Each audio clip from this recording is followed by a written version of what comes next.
ada kalau perubahan apa yang mau dirubahnya. Misalnya jangka waktu, nggak pakai setahun, jangka waktunya seumur hidup, bisa buka di mana aja, silahkan. Jangka waktu tidak terbatas biasanya. Lalu status perseroan misalnya, atau mau apa, itu yang harus harus yang di-update. Ya, lanjut. Ini cepet kok. Lalu persetujuan kalau misalnya PT TBK atau PT PMA, itu harus dilihat persetujuannya dari siapa, dari Otoritas Jasa Keuangan, kalau untuk dari perusahaan tertutup ke perusahaan terbuka. Dan kalau untuk yang PT PMA yang ada modal asing di dalamnya, itu harus dapat izin prinsip PKPM. Oke, lanjut. Nah, ini harus diisi direksi komisarisnya siapa, peralihan saham kalau misalnya ada peralihan saham. Lalu lanjutkan, ya. Notifikasinya seperti ini, semua pokoknya yakin aja lah, kan kalau udah. Tapi saya sendiri ini masih mengisi ya sendiri. Terutama kalau untuk PT TPK, PT PMA, pokoknya yang resikonya tinggi-tinggi itu saya pasti ngerjain sendiri. Nah itu sebelum saya yakin, saya memang harus nge-review lagi. Benar nggak? Typo nggak? Salah klik nggak? Karena resikonya salah klik, salah semua. Jadi harus kita mulai lagi dari awal, beli voucher dan lain-lain. Oke, lanjut. Nah ini jenis perseroannya tadi. PT-nya PT tertutup ya. Oke. Kedudukannya di mana? Kabupaten apa, kota madya apa, ya. Nah ini semuanya kan sudah ada pernyataan. Nanti diklik. Oke, lanjut. Oke. Nah karena dia PT umum, jadi swasta nasional, jangka waktu tidak terbatas, status perseroannya tertutup, kedudukan perseroan di mana, alamatnya ada di mana. Oke, lanjut. Lengkapi domisili. Oh ya, sekarang NPWP jangan 000 ya, nggak bisa. Jadi memang harus masukkan nomor NPWP. Alamat juga jangan asal-asalan. Saya sering kali mendapatkan PT, alamatnya itu dikasih asal, tidak sesuai dengan domisili. Itu bermasalah. Kita harus ganti dulu domisilinya baru bisa melakukan perubahan.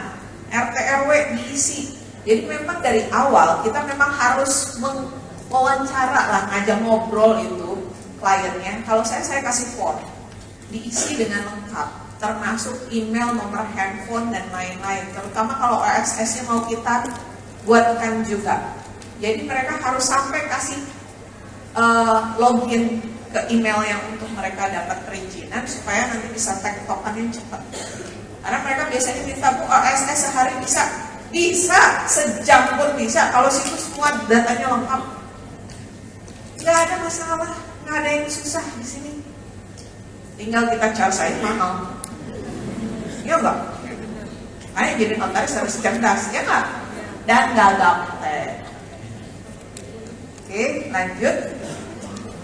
Jika ingin menambahkan kode KBLI, klik tambah. KBLI nggak harus notaris kok yang nyariin.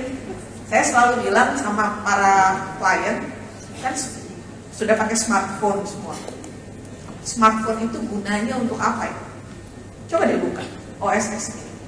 Karena kalau saya, ya ibu aja dia pilihin lah, PT-nya PT Bapak, saya harus pilihin. Saya akan mengarahkan mana, tapi Bapak itu harus cari 5 yang berkaitan. Nggak boleh ngasal ya, nggak boleh ada pertambangan sama peternakan sama bikin hotel. Nah ini menganyambung.com, nggak boleh. Karena harus inline. Misalnya pemotongan ayam, punya peternakan, terus ada delivery telur. Nah itu boleh tuh satu. Resikonya nanti resiko rendah, resiko tinggi, resiko yang mana itu nanti akan terlihat. Oke. Nah ini diisi semua. Oh iya, biasanya kalau PT PMA suka konversi dari saham dari US dollar. Nah itu minta US dollarnya satunya harganya berapa ya? Misalnya ditetapkan 15.000, jangan pakai harga hari ini, nanti jumlahnya keriting. Saya pernah 333 belakangnya kan, pusing. Ini gimana ngitungnya sampai dapat 100%? Jadi tetapin aja misalnya satu lembar saham senilai dengan berapa US dollar. Ini kan 1 US dollar sama dengan berapa rupiah. Lanjut. Nah ini kalau ada penambahan modal, ya lanjut. Saya punya waktu berapa menit lagi Mbak? 10 menit. Ya, mari kita ngebut. Oke, untuk tambah data di dalam kolom modal itu ada penambahannya, modalnya modal ditempatkan atau modal dasar, modal di store. Oke, lanjut. Nah, setelah dapat isian lembar saham itu disimpan akhirnya. Oke, lanjut.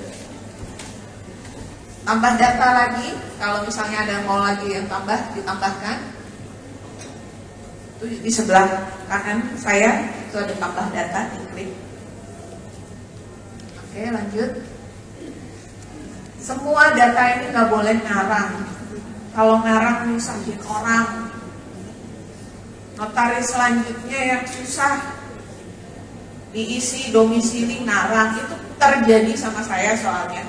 Alamatnya ngarang nggak sesuai sama KTP, pusing saya. Ini beneran Pak, bikin gimana ini? Jadi asal aja nggak disesuaikan sama KTP, saya nggak ngerti itu kenapa bisa lolos. Makanya harus diperbaiki lagi kan, kayak gitu. Berarti harus perubahan data. Beli voucher kan? Mau nggak mau. Nah NPWP nggak bisa nol karena di sini harus valid. Kalau tidak valid itu biasanya belum lapor SPT. Nah itu kalau masalah lapor SPT itu juga nggak bisa buru-buru, akhirnya karena nggak bisa sehari jadi. Karena belum tentu diahu dengan IKPP-nya itu ngeling. Saya udah pengalaman, apalagi kalau mau IPO. IPO anak perusahaan, NPWP nggak valid. Saya tanya sama para pemegang sahamnya, hello, kalian bilang gak punya masalah. Apa ya Bu masalahnya? Setelah dilihat ada yang belum bayar pajak motor 86.000. Gubrak, saya bilang trek 1 saya lewat gara-gara 86.000. Karena kan kalau untuk IPO dikejar tenggat kan kita. Sebelum jam 1 harus sudah masuk ke OJK. Itu bisa gak tidur-tidur. Jadi kalau ada, oh ternyata NPWP tidak valid, udah saya mau pingsan. Karena nggak bisa sehari jadi 3 hari itu paling cepat karena harus ngeling dulu tuh si KPP sama si aku. Oke lanjut. Nah kalau dia badan hukum pemegang sahamnya juga harus dilihat apakah dia koperasi atau yayasan. Nah itu masukin nomor SK-nya dan lain-lain harus diisi dengan detail. Oke lanjut. Nah tadi jenis pemegang sahamnya, apakah dia perorangan atau badan hukum, jabatannya seperti apa, itu harus diisi dengan detail juga. Please, mohon banget sampai RT RW, alamat itu harus diminta dengan jelas. Jangan ngarang sendiri. Habis susah Bu, orangnya ditelepon nggak bisa. Tolong, kalau nggak usah dikerjain. Jangan kita isi alamat rumah kita sendiri, ini nggak valid nanti.